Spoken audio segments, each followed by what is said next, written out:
তুমি ঠিক ততটাই ভালো থেকো যতটা ভালো থাকলে আমাকে আর তোমার মনে পড়বে না। হাতের আঘাত শরীরে লাগে, তবে কথার আঘাত মনে লাগে। সত্যি কথা বলতে কষ্টটা তুমি দাওনি, ওটা আমার ভাগ্যে ছিল।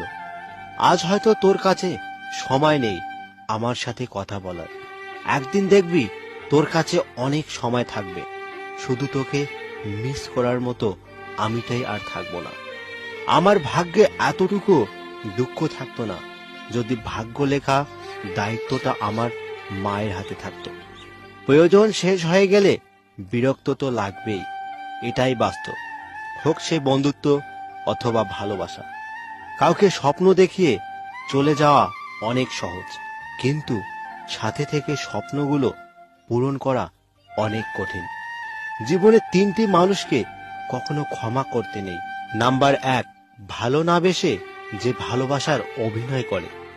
2, যে বন্ধুত্বের সুযোগ দিয়ে বেইমানি করে।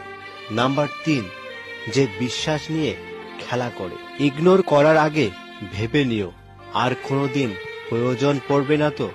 আজ যাকে দুর্বল পেয়ে ঠকিয়ে যাচ্ছ, এমন একটা দিন আসবে সেদিন এর চেয়ে বেশি তুমি ঠকবে।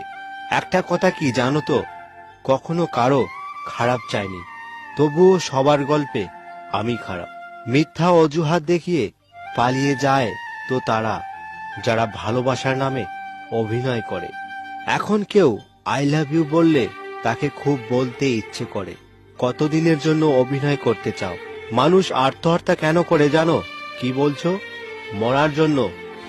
না, মরার জন্য নয়, কষ্ট থেকে বাঁচার জন্য। অতীতের কথা ভেবে কষ্ট পাওয়া হলো আবেগ, আর অতীত থেকে শিক্ষা নিয়ে সামনে এগিয়ে যাওয়াই হলো বাস্তব। জোর করে কারো আপন হওয়া যায় না, হয়তো কিছুটা সময় আপন সেজে থাকা যায়। মাফ করে দিও যদি তোমার মনে কোনো কষ্ট দিয়ে থাকি।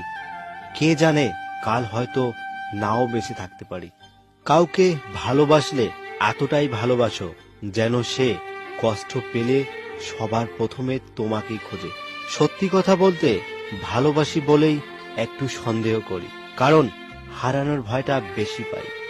সেই মেয়েটা সত্যি খুব লাকি, যার ভালোবাসার মানুষের রোজগার কম থাকলেও চরিত্র আর ভালোবাসাটা একদম খাঁটি। কখনো ভাবিনি জীবনে এরকম দিন আসবে। কাঁদতে হবে অথচ সবার সামনে হাসি মুখে থাকতে হবে। ভিডিওটি ভালো লাগলে একটা লাইক করবেন, আর এরকম ভিডিও পেতে পেজটিকে অবশ্যই ফলো করে রাখবেন। Bye, take care.